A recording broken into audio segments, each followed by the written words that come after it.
Pamagat, ang aswang na kapitan ng barangay sa aming lugar. 22 years old na po ako ngayon at nangyari itong ikukwento ko noong 8, 9 or 10 years old po ako. Basta hindi ko na po matandaan kasi matagal na siyang nangyari. Pero kahit matagal na siyang nangyari ay hindi ko po makakalimutan nang binuksan ko ang pintong iyon. Matagal nang usap-usapan sa aming barangay ang isang nilalang na kumikitil ng buhay at nangunguha ng mga alagang hayop sa aming baryo. Noong una ay mga manok, kambing, kalabaw lang ang inaatake nito. Ngunit ng katagalan ay sumunod nang nawala ang mga paila-ilang tao sa aming lugar. Ang kanilang dugo na nagkalat sa lugar ang tanging natitira sa kanila. Kinatakot ito ng mga tao sa amin sa kadahilan ng kahit sobrang tagal na nangyari ang mga ganitong karumal-dumal na krimen ay wala pa rin kaming idea kung sino ang maaaring gumagawa nito. 5 PM ng hapon na mapagkwentuhan namin ng pinsan ko na kasing edad ko lang ang mga katatakutan na nangyayari sa aming lugar. Grabe na yung nangyayari sa atin dito, no? Si Jeboy daw nakita yung aswang na kinakain yung baboy nila. Buti na nga lang daw at hindi siya no nakita kundi yari siya. Oo nga eh, pero sabi ni mama takot daw yung mga aswang sa asin.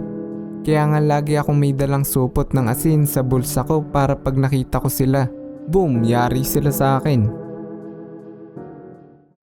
Nakakatawang isipin ngunit habang tumatagal kaming nag-uusap ay napupunta ang aming usapan sa paghuli sa aswang na yon. Paano kaya kung gumawa tayo ng trap para hulihin yung aswang? Total alam naman natin kung ano yung gusto niya tsaka yung mga kahinaan niya eh. Mungkahi ng pinsan ko. Dahil sa pagiging batang malawak ang kuryosidad ay pumayag ako sa kanyang plano. Pasikreto kaming kumuha ng isang manok sa kulungan ng aming tita. At tanda ko pa nga na pinakain namin ito ng dinurog na bawang at asin. Wala lang, naisipan lang namin na kapag kinain yung manok ng aswang ay masusunog yung lalamunan niya. Dahil malalasahan niya yung bawang tsaka asin.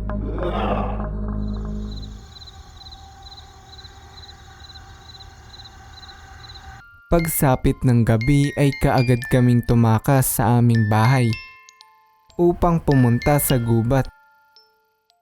Uy, sigurado ka ba dito? Baka di naman gumana yung plano mo, tanong ko sa aking pinsan. Gagana yan, wala kang tiwala. Ay sayang, nakalimutan ko yung bote na langis ni lolo.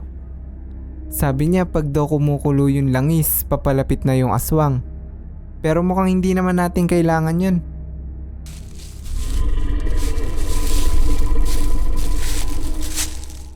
Nang makarating kami sa gubat, ay inilagay at tinali ng pinsan ko yung manok sa gitna ng gubat. At sinabi sa akin na, tara, doon tayo magtago sa taas ng puno. Umakyat kami ng puno at sa taas ng puno ay binigyan niya ako ng isang supot ng asin. Bali tigisa kami para daw marami. So ang plano po pala ng pinsan ko ay pag kinain ng aswang yung manok na may maraming kinain na dinurog na bawang at asin ay masusunog yung lalamunan ng aswang. At habang nangihina yung aswang ay sabay kaming bababa ng puno at isasabo yung asin na dala namin sa kanya.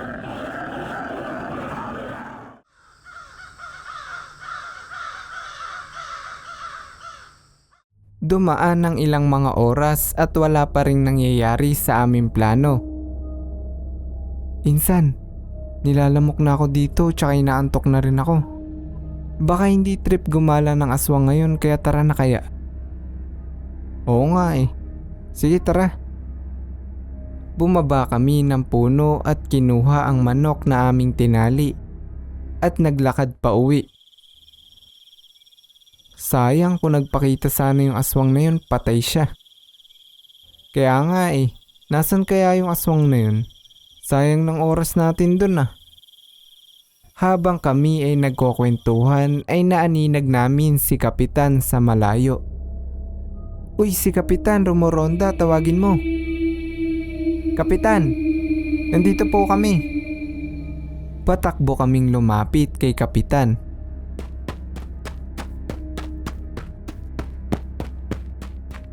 Paglapit namin kay Kapitan ay naamoy ko ang isang hindi kaaya-ayang amoy na nanggagaling kung saan sa malapit.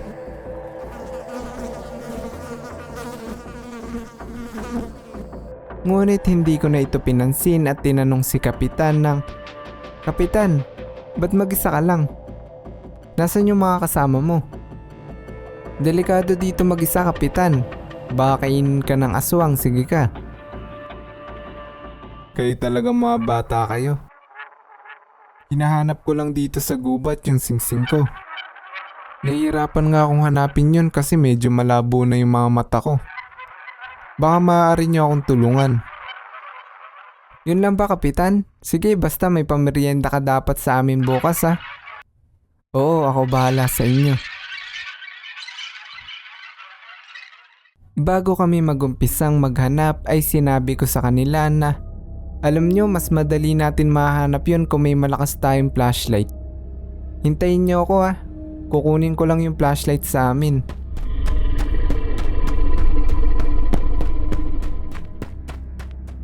Tumakbo ako pauwi at tahimik na pumasok ng bahay. Ngunit pagpasok ko ng bahay ay nandun pala si Mama. Hinihintay ako at galit na galit. Ikaw bata ka kung saan ka nagpupunta. Pumasok ka dun sa kwarto mo. Wala akong nagawa at pumasok ako sa aking kwarto at nahiga sa aking kama.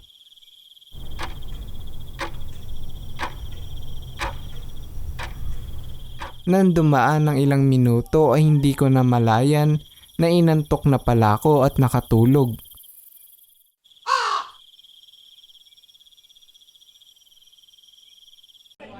Pagkagising ko ay naririnig ko ang aming mga kapitbahay namin na nagkakagulo na may malaki silang problema. Kaagad akong tumayo at nagtanong kung ano yung nangyayari.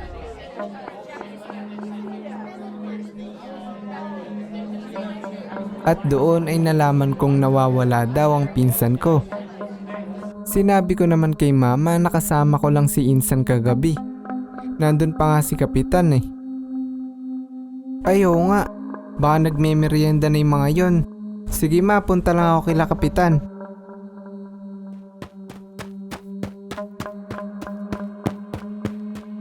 Tumakbo ko kila Kapitan at pagdating ko sa harap ng pinto nila ay sarado ito. Kaya pumunta ako sa likuran nila para tingnan kung ito ay bukas. Pagtingin ko ay bukas ito. Dahil bata ay kaagad na akong pumasok nang walang paalam. Dahil gusto ko na rin magmerienda ng mga oras na yon. Pagpasok ko ay napansin ko ang mantsa ng dugo sa isang malaking kabinet ni Kapitan. Ngunit mas napansin ko ang isang tunog na nanggagaling sa loob ng kwarto ni Kapitan na nakasarado.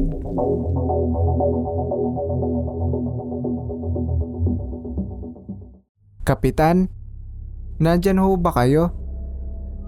Kapitan, tao po. Kapitan, tao po. Tao po. Ang mga susunod na pangyayari ay nakakasuka at karumal-dumal. Dahil pagbukas ko ng pinto ay doon ay nakita ko ang isang aswang na kinakain ng isang laman na puro dugo. Nanlamig ang buong katawan ko at napaatras.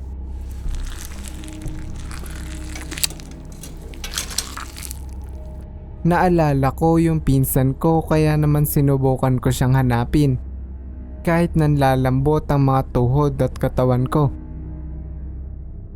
Inuna kong buksan yung malaking cabinet na may dugo at doon ay tumambad sa akin ang pinsan ko na nakagapos at may mga sugat siya sa kanyang katawan. Ngunit nang mapansin kong humihinga siya ay kaagad akong kumuha ng kutsilyo at kinalagan siya. Pagkaalis ko ng tali sa kanya ay nagising siya at bigla na lang sumigaw.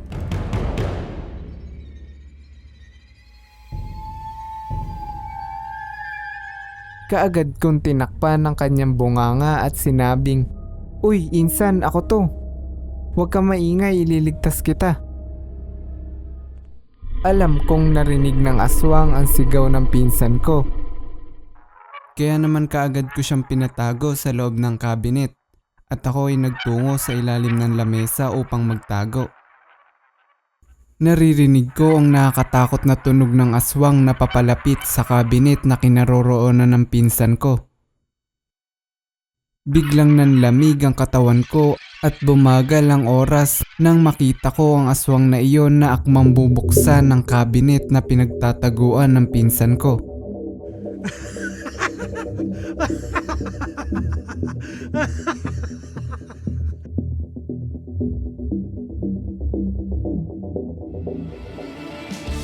Inalis ko ang lahat ng takot sa aking isipan at dumakot ng asin na nasa bulsa ko at tumakbo papalapit sa aswang na may tapang ng loob na hinagisan nito ng asin.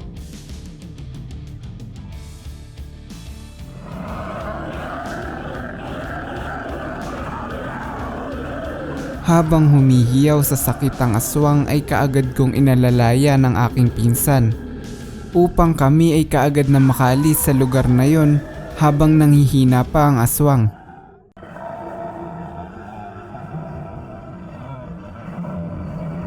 "Insan, dalian mo. Alam kong puro sugat ka pero bilisan mo, ayoko makain ng aswang na yon, dali." Nang kami ay makalabas sa bahay ni Kapitan ay naririnig namin ang napakalakas na hiyaw ng aswang. Akala namin ay katapusan na namin ang oras na yon. Bumalik kayo dito! Bumalik kayo!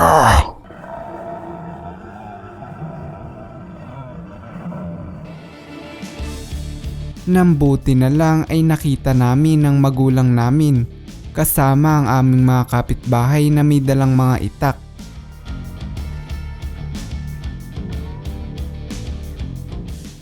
Napaiyak na lamang kami sa sobrang kaba at ikinuwento sa kanila ang lahat ng nangyari.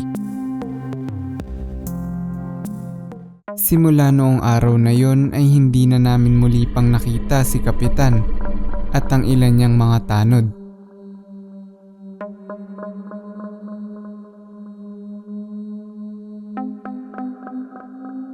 Bago po natin tapusin ang bidyong ito, ay gusto ko lang pong ipakilala sa inyo ang channel ko. Ang pangalan po ng ating channel ay Multo Moments. Yun lang po, hanggang sa muli. Salamat.